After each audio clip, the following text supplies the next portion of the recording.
Oh, okay. I hope everything is recorded.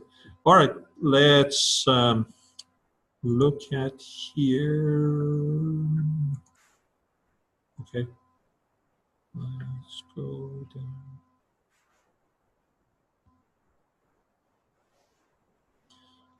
Okay, this is good. And remember, you need to have, okay, you have something extra. Okay. Oh, good, good, good. Oh, yeah. Okay, let's look at something. These are very good videos. We'll not have time to look at all of them, but let's look at some of them as much as time allows. But on your own, please watch them. Communication model.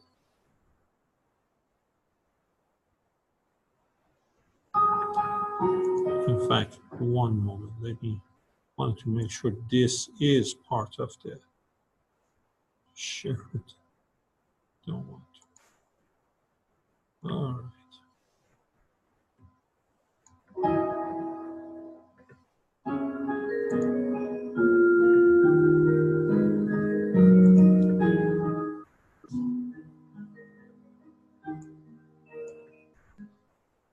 In this session, we're going to talk about communication and how it affects culture and how it affects relationships. And so I have a diagram for you. You can see it on this screen. It's also behind me. And on the paper that you have in front of you, you'll see these 7 phrases or words. And in a moment, I'm not going to ask you to do a little bit of an assignment. But if you're watching this, I'd like for you to copy this diagram down for yourself, as well as these, and then follow the same instructions that I'm going to give the people here in this room. Because it will be very important that you do this as well, and it will help you in understanding the basic communication. What you see here is a basic communication model that is in most of our communication textbooks.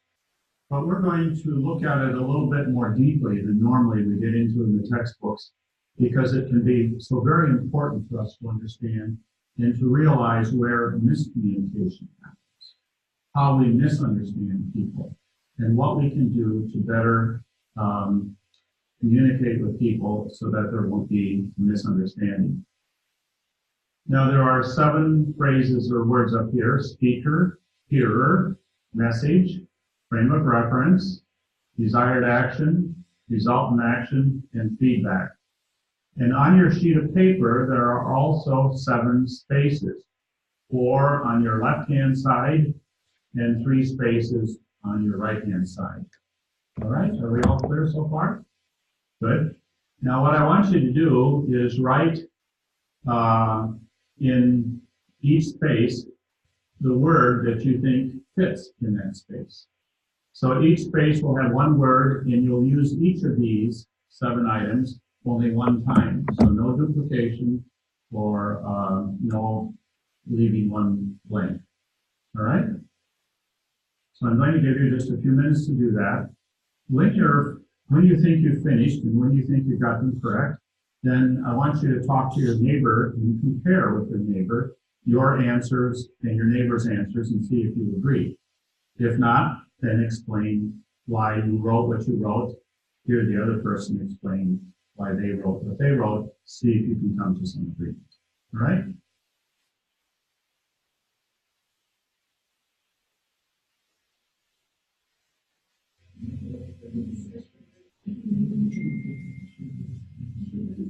Okay, about 1 more minute to finish.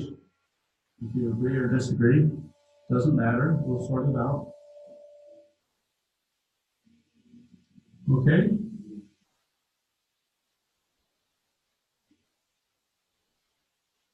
All right. Let's take it 1 step at a time. We'll start here because this is quite easy.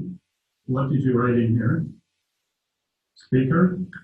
Everybody agree? Okay. If this is a speaker, then what did you put over here? All right. Good. Now, a little bit more difficult. What would this be? message, actually not too hard. And this one, frame of reference, good.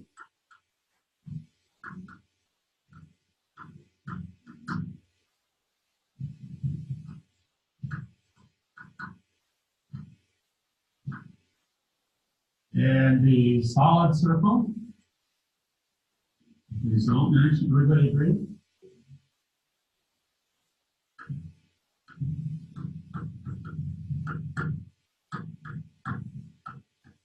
And then the last one should also be easy since it's not quite the last one, but desired action, yeah.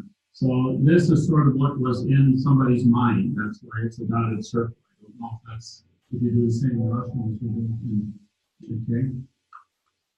That's correct.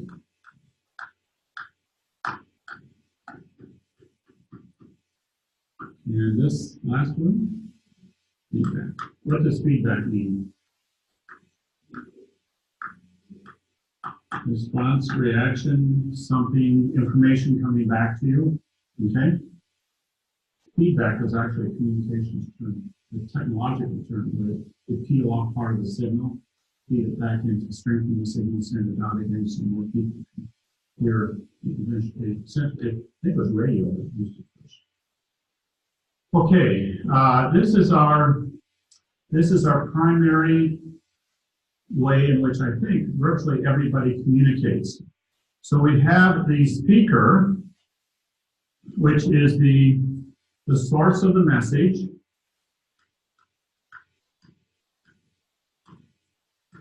Or the source of communication. We have the message itself, which is the source of our intentions.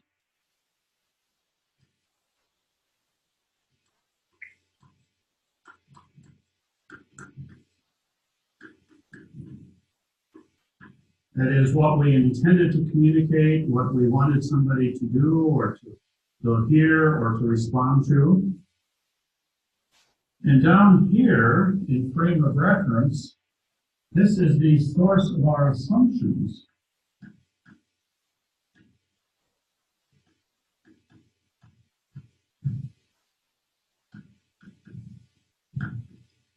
So all of our assumptions are grounded in our frame of reference. Most of the time, our assumptions are not articulated. They're not spoken until they come out in a sentence somehow.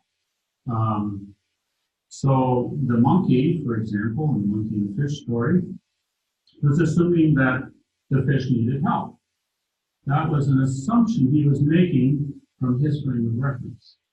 Being a monkey, he liked dry land. He didn't like the water. So he was assuming that the fish was like himself. That was an assumption. And based on that assumption, we had that situation, that problem that came up. So we have the source of assumptions here in frame of reference. And in the interpreter, in the hearer, we have this source of interpretation.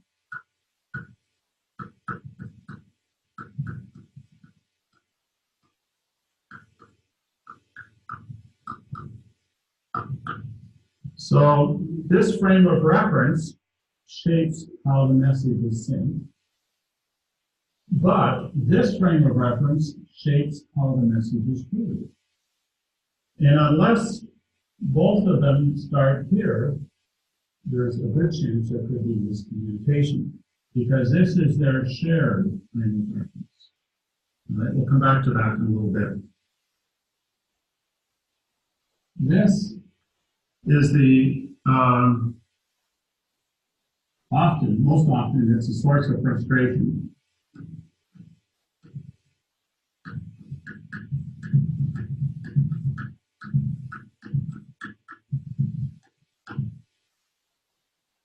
Because what happens may not be the same as what we were expecting. So here is the source of expectations.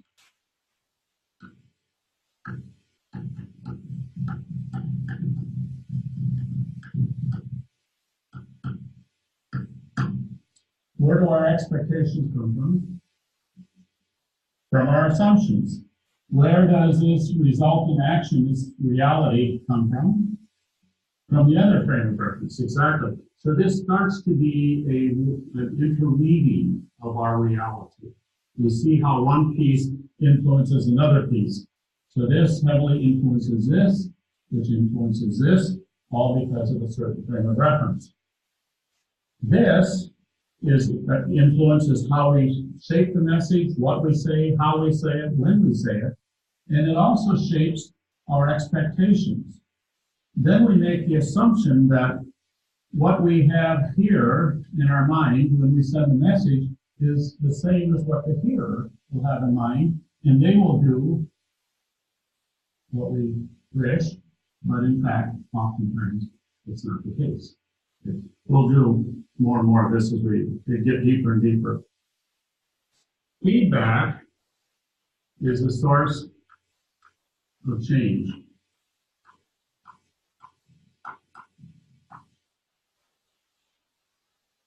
If these two circles are the same, then everything went smoothly, everything went correctly, everything was nice, and all our expectations were fulfilled, pleasant situation.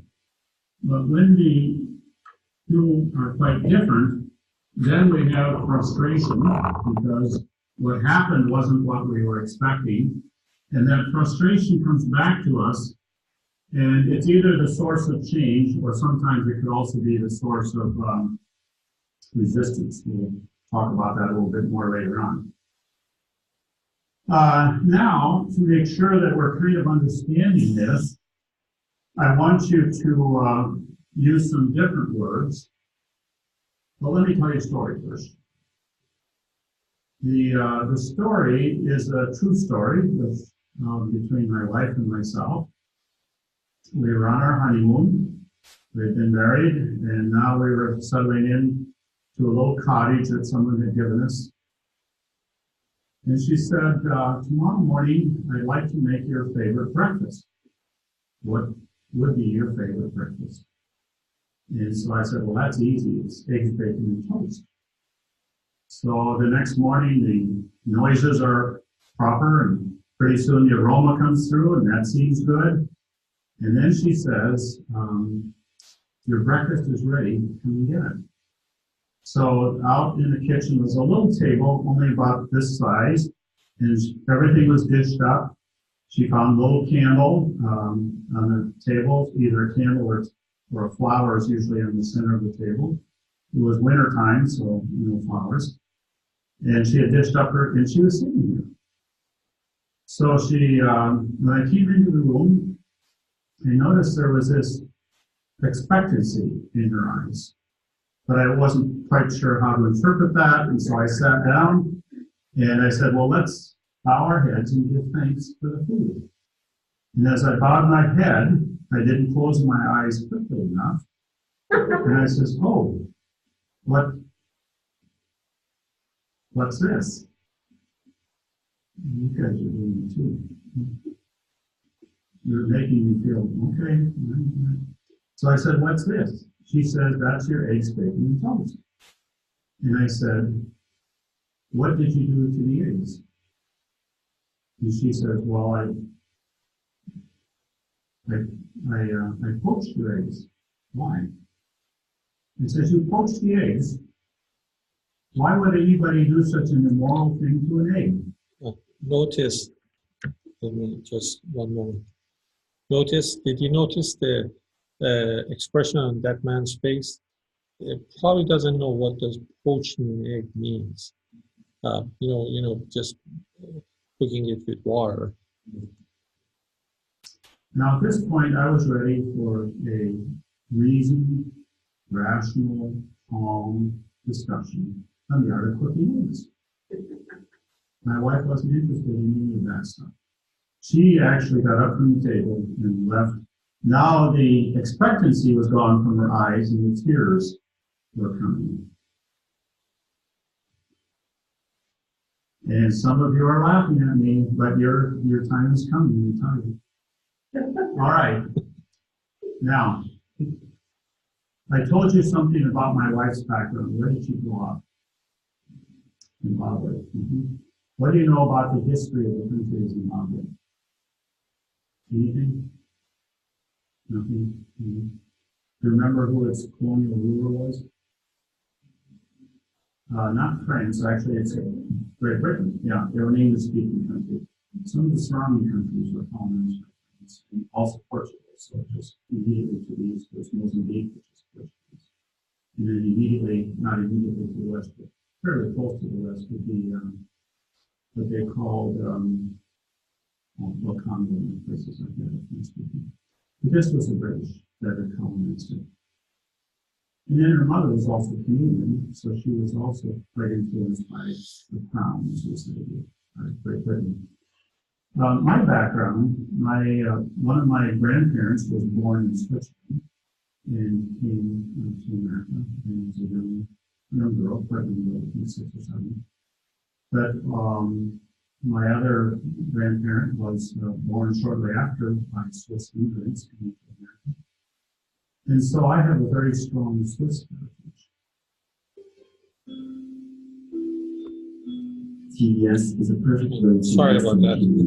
They put this advertising for educational and outreach ministries today. We exist solely upon the gracious giving. Please donate to support TBS project's continuation and growth. For more information, visit tvseminary.com. Now, with that information, I want you to go back to your charts, and I want you to fill in the blanks again, only using this information. So, my name, Muriel's name, let me get the information correct here. This is the author of the textbook. Bacon, toast, okay. That will have a place in one of these lines. Fried eggs, poached eggs, British, and Swiss, right? So using the same lines now, these same 7 lines, I want you to fill those in with these words, and we'll put more flesh to the story, all right? It shouldn't take you so long to do this, because you already know much of it.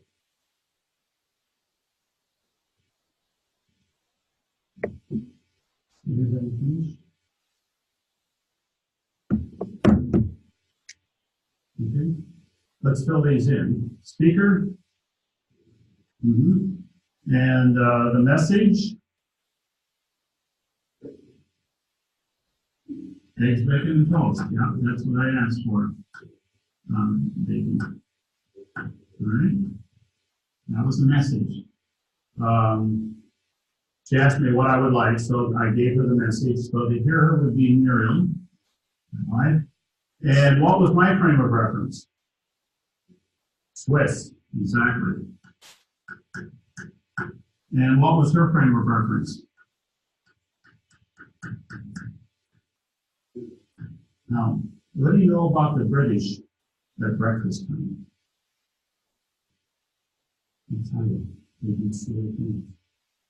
Very silly things at breakfast time. They do the strangest things with eggs. They crack them open and they barely get them warm, but they're still floating around in the pan, and then they dump them on your plate, and they call that an egg.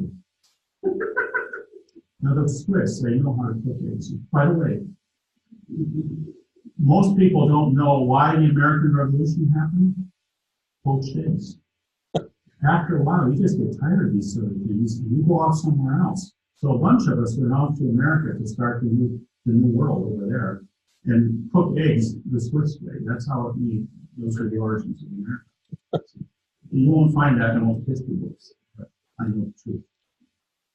So, the Swiss then cook eggs differently. So my mother fried eggs. She always fried the eggs. Every once in a while, she would scramble the eggs a little bit, but we always knew that that was just to kind of stretch our horizons, keep us flexible. But tomorrow morning, she'd fry eggs again. And she did, and it was good. It was fine. Mom was great. She never poached the eggs. Not once in 18 years did she ever poach the eggs. So, what was I to think when I saw it? By the way, when I saw those poached eggs at the end of the table, you could look in them and you could see your reflection. You could comb your hair in the way or whatever. That's not the way you make eggs. That's just, if it's not silly, it's wrong. So I responded in a very Swiss German kind of way. All right. The result in action was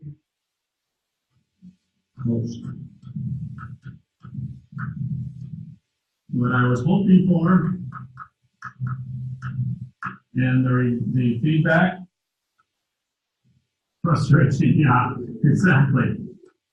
What the feedback is what came out of here. So poached eggs, and there was a source of my frustration. That's for sure. So here we are. There's the reality of the situation. Now I want to go a little bit further, and then we'll take a few minutes break. Of these, the speaker, the message, the hearer, the frame of reference, result in action, desired action, and feedback. Which is the most important, would you say? Why is feedback more important in your way of thinking?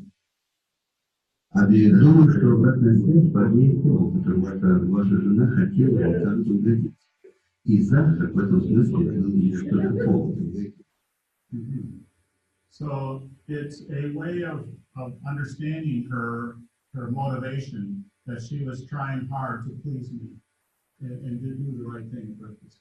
So that would be a good argument for that importance of feedback. What about any other thought? The most important part of this. Any other opinions? Okay, that's fine. Well, it really depends on what you're looking for. If it's for the interpretation purposes and the frame of reference purposes, if as a source of change and solving the problem, yeah, the feedback is important. It's hard to say what exactly you want to put significance on in that situation. Well, you make a point, and the point is that all of these are, and they're important at different points in the conversation, different points in terms of discussion and understanding. So frame of reference is critical in terms of how we speak and how we interpret and what our expectations are. But it's also important how we handle feedback, because either we can change as a result, so that how would I change given this feedback now? So my wife says tomorrow morning, what would you like for breakfast? How would I change? What's something I could do differently? Say fried eggs, exactly. Yeah. But now, all of you think that I'm the one who was wrong here. I know you think that because I see it on your face. Now, I have a question for you. Why didn't my wife ask, how would you like your eggs cooked? Maybe this is as much her fault as my fault. А теперь что организовать сразу, потому что from your point of view, it would have said that's true. Possibly, but maybe she just assumed. When I said eggs, I assumed she would know because of my background. Nobody poached those eggs. She assumed something different because nobody fried the eggs very much. They all poached the eggs. So we were making, I would say, innocent assumptions.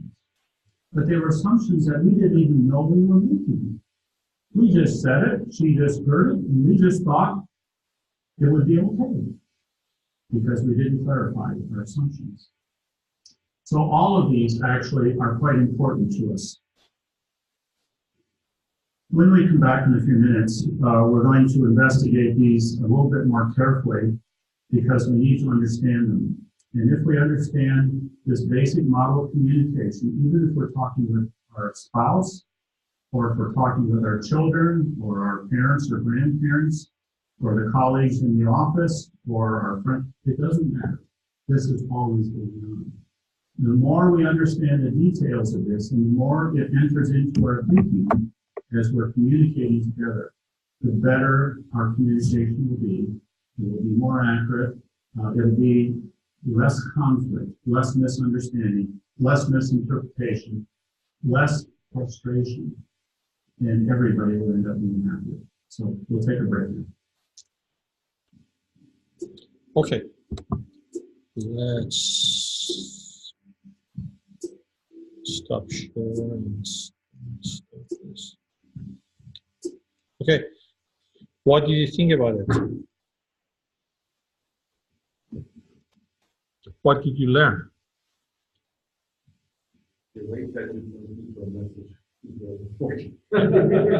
And what was the key element in this problem?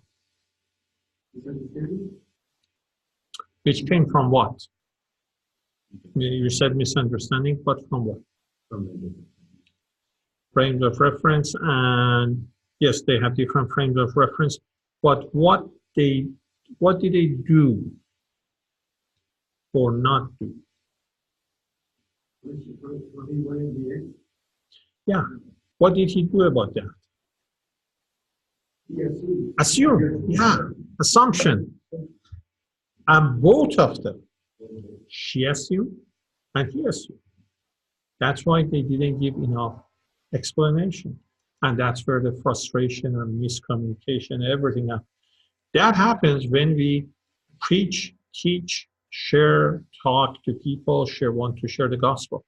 You know, I have an assistant at my church. I work with him, help him to preach, and I go over his sermon, and I look at these issues and tell him, I say, look, these are the things that you understand.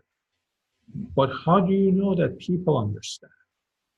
You're assuming that. I understand what you're saying, but you have to explain it. So assume nothing. Assume, except for some basic things, don't assume anything, explain them. Otherwise, there will be miscommunication. So you see, the critical issue in that whole situation was assumption.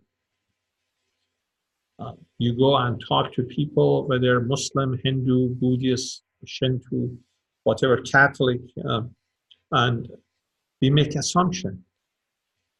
We go with our own pre-convinced presuppositions. Then what happens? You change that whole experience of communication when you enter it, which is what? We just talked about it. Heisenberg uncertainty principle. You are entering into a situation, you change it. The mere act of your entrance changes the whole situation. This is the problem, some people have with hermeneutics, biblical interpretation. They say we all approach the Bible with some pre-convinced assumption. Yeah, that's true. We all come from some kind of background. You can avoid that. So we didn't come from planet Mars. So we all have our own background and assumption. But when I am aware of that, and I do not make assumption, then when I approach the text and I follow the rules of hermeneutics and rely upon the Holy Spirit, by God's grace, I can come to the proper, correct interpretation. And when I am aware that, look, like in his case, he came from Swiss background. I'm coming from Swiss background. In that background, they fried eggs. They never poached eggs. When I'm aware of my background and my presupposition, my pre-assumption, then when I'm entering into this conversation with my wife, I don't make that assumption. I'm aware of my background. I clarify it. By the way, I like my eggs fried. even she doesn't ask, or she may ask or doesn't ask. No. Awareness of our assumption is very important in communication. Anything else? Question, comment? We may have time to watch one more. Let me see. Okay. Oh, let's talk about, this is a good one also, cultural differences.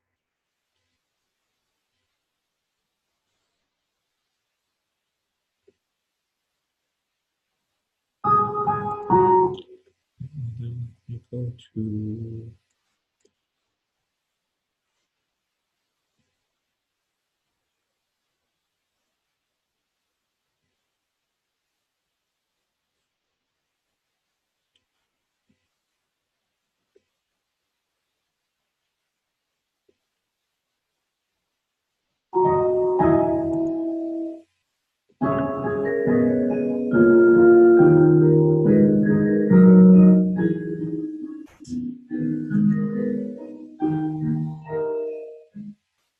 Well, welcome to another session of culture and communication.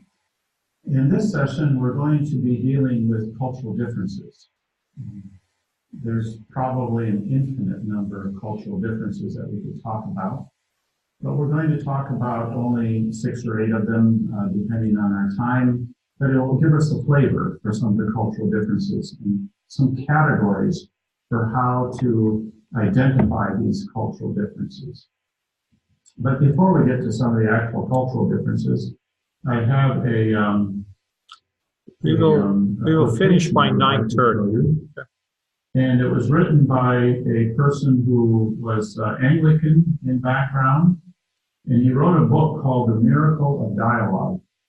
This quotation had an influence on me early in my education because it caused me to think and to ponder what's involved in human relations, in human communication.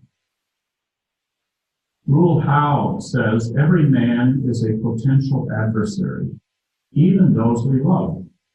Only through dialogue are we saved from this enmity toward one another. Dialogue is to love what blood is to the body. When the flow of blood stops, the body dies. When dialogue stops, love dies, and resentment and hatred are born. One of the things that I was involved in earlier in my career was the doing peace conferences and conflict resolution conferences. I did a number of these in Africa, a number of these in Eastern Europe, a number of them in the United States, and then I was also involved in peace and reconciliation among businessmen, among church leaders, and various people like that. When you get involved in these areas, particularly as in Liberia, it was right in the middle of their civil war. In Croatia, it had been shortly after the war. In South Africa, it was the ongoing tension between black and white communities. When you get involved in these situations, it can get very discouraging. You realize that people don't have much difficulty hating each other. It seems it comes quite natural for them. And then eventually, of course, killing. So to realize that we are all potential adversaries, even those we love. So when you talk about even those we love, you say to yourself, well, look at the divorce rate. In America, it's 50%. Half of the people who commit the rest of their lives to each other end up hating each other and going their separate ways. So Rule Howe says that dialogue is a good part of what will help us to move forward and to be better at communication so that we don't have these situations of hatred and animosity and resentment and then eventually separation and maybe even doing harmful things to each other. Well, in this matter of cultural differences, it's often the differences that cause us the problems. Let me just think of let me think with you about differences for a moment. When I grew up, there were categories in my father's mind that were categories of right, things that were right, he put in this category. Things that were wrong, he would put in this category. And things that were different, he would put in this category. But nothing was ever different with my father. Either it was wrong or right. No difference. Wrong, of course, was like him, not like him. Right was like him. And so we grew up knowing that you must agree with your father or you're wrong. If you're wrong, that could be trouble. I thought that my father maybe was a little too narrow, so I decided to broaden. Here is my category of differences now. Right and wrong, bigger category of differences. But when my children, well, when I married, of course, then my wife had certain things which were different, but I was inclined or I wanted to put them in the category of wrong because I still wanted her to look like me. And maybe she did the same when I did some things that she didn't understand. You'll have to ask her. But I at least tried to expand my category of differences. So some things were neither right nor wrong. They were just cultural differences. My brother's favorite ice cream was chocolate. I didn't care for chocolate. Is that right or wrong? It's a difference. It doesn't matter really. We can live with differences. Poached eggs, you discovered the other day. Right or wrong? No, just a difference, you see. A difference of opinion, a difference of preference. So I tried to create that category of differences. Well, eventually my children come along, and they think their father's a little too narrow, a little too rigid. So now they have a category called differences too. Well, you can understand that that creates trouble now, difficulty, because things that they put in their category of differences, we agree on some things here, but then they go farther, and that's where the difficulties come. So in that situation, for example, certain kind of music, they said, Dad, it's just our taste. It's not your taste, it's our taste. And I say, no, I think it's not a matter of taste. I think your music is wrong. No, Dad, you're wrong. Our music is a different, and so now you're getting into this tension, you see. How late can we stay out at night? Well, I think that on school night, you should be in at 9 o'clock. When it's a weekend, 10:30. Oh, Dad, that's terrible. No. We should, our friends can stay out until midnight on weekends. Oh, I said, no, I don't think so. See, I'm putting in the category, that's too much, that's not good, and so on. But Dad, that's just, you don't understand, you see. They wanted to put it in the category of differences. So now they've got their category of differences. But now what happens with their children when they come along? Is it going to be like that? Where does it stop? You see? So that in culture, the category of differences seems to be almost infinite now. And the categories of right and wrong seem to be very small, sometimes almost non-existent. So people in America say, well, that's me, that's not you, that's me, it's just different. Don't get worried about it.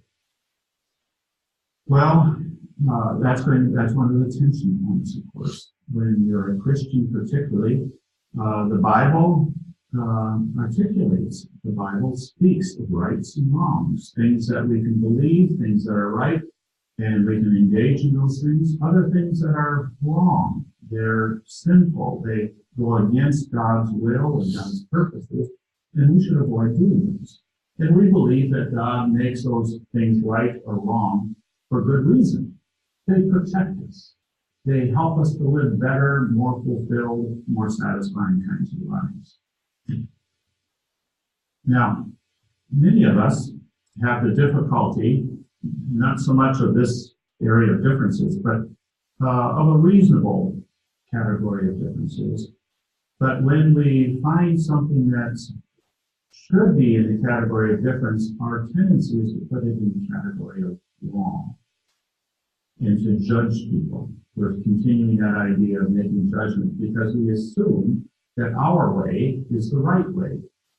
And if you do it differently, at least it's suspicious, if not wrong, or it's inferior, if not wrong. Let me just illustrate this with a couple of stories, and then we'll begin to talk about the specific cultural differences. Which do you think is the greater sin? To tell a lie or to lose your temper? Which would be the greatest sin of those two? A lie or losing your temper? What do you think? What would be your judgment from your culture? Valerie? Yeah, I would say the majority of people would prefer to have a lie than lose temper. The temper is more express the person and they're afraid of negative things. But while it seems easier to tell a lie in something, and the whole idea of hypocrisy, you talk nice to the man, but you just hold up with the not losing the temper. So you say, oh, one losing temper, this is a bad man. But in hypocrisy in this case is lesser sin, while it's a question. Probably the majority of the world would believe that losing your temper is a greater sin. Because when you lose your temper, you violate the relationship. And the majority of the world is concerned about preserving the relationship. And that's actually a good thing. So to tell a lie in many cultures is not so bad, especially if the lie doesn't do damage to the person, doesn't hurt anyone. And of course, we have in America what we call white lies, little white lies. Oh, that's such a beautiful baby. Well, maybe the baby looks like a bulldog or a bus or something. But we say it's such a pretty baby. They're little white lies. Well, those, of course, are pretty much harmless. And we want the mother and the father to feel good. And so on. But we'll get in a moment to other kinds of things, lies in terms of people making commitments and not fulfilling the commitment. But they never intended to fulfill the commitment, but they said they would anyway. So that's a different kind of lie because now you have expectations based on something. Well, let's try, in the West, typically, to tell a lie is worse sin because we want truth. We value truth. We want people to be honest. We want to be able to take you at your word. So if we can't trust what you say to be true, then we can't trust you. And so to tell the truth is a much greater virtue. And losing your temper happens all the time, but people get over it and they move on with life. So very different depending on the culture that you're in. So if you're in another culture where losing your temper is a serious sin or a serious violation of cultural pattern, then the relationship can be broken actually for years and years because of losing your temper. Because for them it's a greater sin. So by knowing that, we can adjust and we can be careful. I know missionaries that seem to get upset, maybe angry, and they'll shout at a local person, a national person. And to them, they think nothing of the shouting at somebody in disgust or frustration. Because in their family, they shout and get frustrated with each other all the time, and it's nothing, we move on. But in that culture, you don't move on. That does serious damage to the relationship. Now, the other person, the local person, might carry on as though things are all right, but the trust is gone for a very long time, sometimes for a lifetime. So we have to know these things. Let me give you another story. I need to say it's fictitious because it has to do with life and death. It is fictitious. So you are on a boat, and the boat capsizes, and there are 3 people besides yourself, and you're able to save only 1 person. Who do you save? Do you save your mother? She's been a good mom. Okay. Do you save your spouse, whom you love deeply? And if you're not married, you have to assume that you're married and that you love your spouse very much. Or do you save your child, who's a lovely, delightful, obedient child? Who do you save? Who would you save if you had to make that decision? Now, again, there's another principle behind here that goes beyond the story. So just play with me, just work with me on the story, okay? And if your spouse is sitting next to you, your answer will be easy. At least if you don't want any more discussion. All right, who do you say?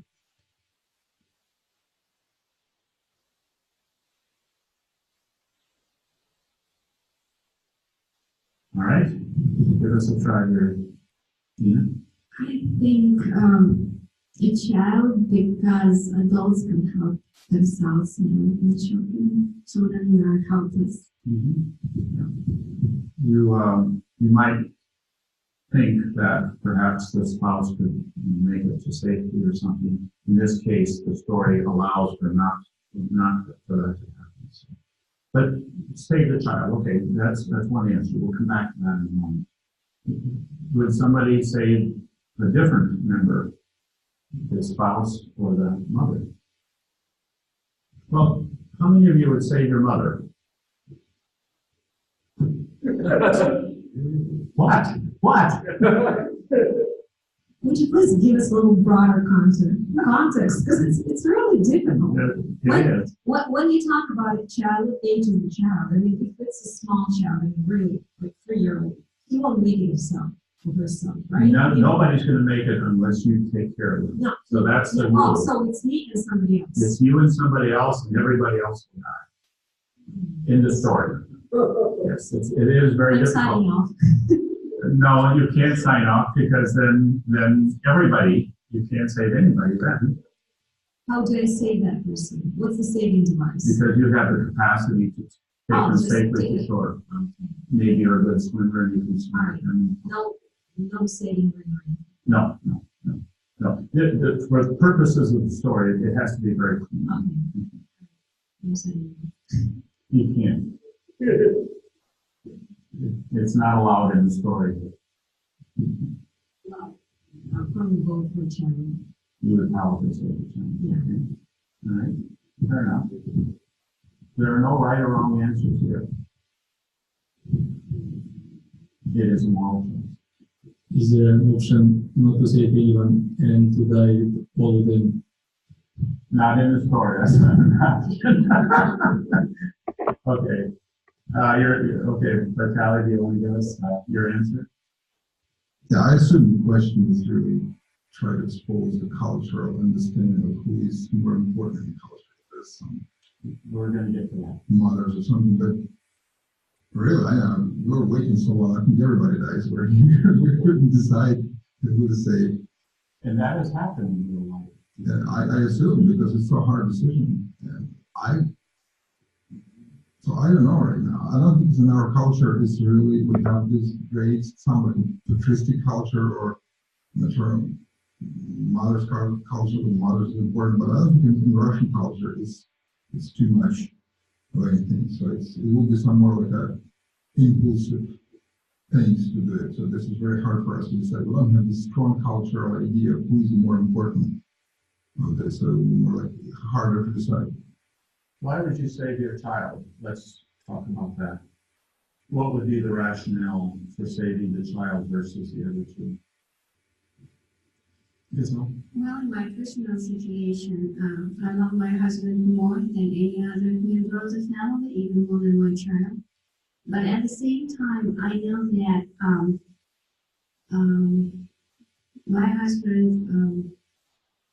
my husband's choice would be to save his daughter, and see that both of us are alive. And my mother's choice would be that also, because She's 60 years old, and she had life already. Mm-hmm. She has seen enough, and the little girl has future, and we will have good memories about all of that. And I think that in some cultures, in this case, they usually say those who are old and those who are young, because older generation has wisdom and younger generation has future. And well, I can't save my mother and my husband and my daughter at the same time, so I will just choose to save my daughter. And that's a very good reason or reasons for saving your daughter. And in fact, in America, that would be the most common response. Some will choose a spouse or a mother, but the most common response is a child. And the perspective is because the mother and the husband or the wife would want the child to be saved. And so you would do that because that seemed to be the consensus. Why would you save your spouse over your child? Any reasons there?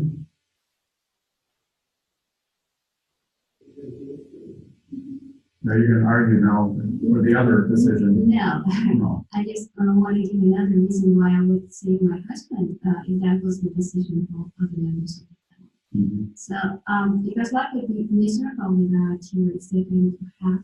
Mm-hmm. When you just get married, you become like one, and it's like a piece of paper glued together. So if you just try to get one part of the paper, then another part is just really hard. And life would be painful without a husband. And in my personal situation, I would never marry another person.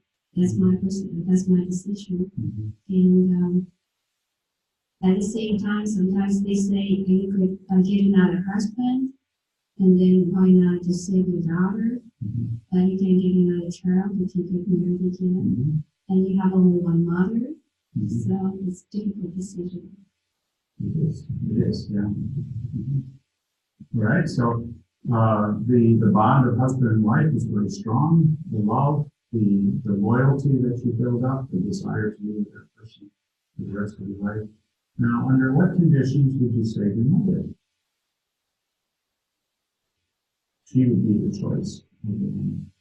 What reasons would you have for choosing your mother over the none? No reasons? You seem very ungrateful to me. What has your mother done for you? She's carried you for 9 months. She nurtured you. She protected you, and now nothing? Many of them say what you had said, that you can always get another child, you can always get another husband, but you can never get another mother. In many cultures, the mother will be saved. And so in many cultures, not even necessarily maternalistic, but the idea being that you have obligation to parents for all the years of what they've given and what they sacrificed for you. And this is actually would be an easy decision for me. Of course, I would say my mother and my father, whoever was there, because I think of all that they have done for me, think of all that they've given, all that they've sacrificed. The point here is one answer more or less right than the other answer? And the response is no. Any of those three choices would be acceptable given your cultural history, given your cultural traditions. Okay, let's stop here. So what do you think? Well, the difference between cultures, so you have a situation that really, in that scenario, there is no right answer. I'm thinking for myself that I would save my daughter because I would think that she has a life, and I know my wife that she would want me. You see, the thing is, I think the thing that helps knowing what the other two think, having that knowledge helps you to make that decision. Any comments? Biblically, we have a hierarchy, respect for God. And you when you get married, you left your parents, and you were exposed. And after your kids, Yes. and your work. Yeah. But it's a question of, you know, that your wife also, I know in my case, my wife would be miserable if that would be the situation, even if I save her, and letting our daughter to die. There would be sacrifice. Of course, this is a fictional story, but wants to show that really there's no right or wrong answer when you put them. And there are situations like that. So I guess the point that he's trying to make is we got to look at different cultures and know their value system. Of course, things that are clearly opposes the Bible makes it easy for us to make the decision. But there are situations that are not like that. Okay, any question? Yeah. Well, let's just finish with the prayer. Father God, thank you for tonight and everything that we learned. Help us to absorb those and put them into practice in a biblical way in our life and ministry for your glory. Commit tonight. Help us to get to home, all of us are home safely, and bless everyone. In Jesus' name we pray. Amen. All right, you're dismissed. I really enjoyed this video because I read his book